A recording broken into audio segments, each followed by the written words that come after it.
राम कुमार सैनी जो लोकसभा के सांसद हैं,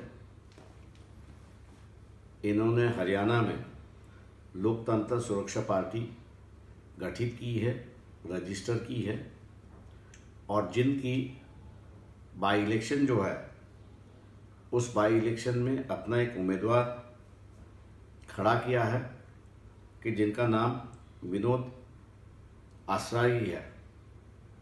मैं सभी अम्बेडकरवादियों को ऐलान करता हूं कि इनकी निशानी स्कूटर है।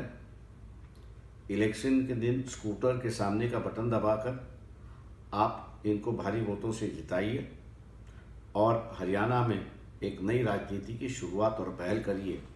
इन्हीं लफ्ज़ों के साथ मैं आपसे रज़ा लेता हूँ। जय भीम, जय भारत।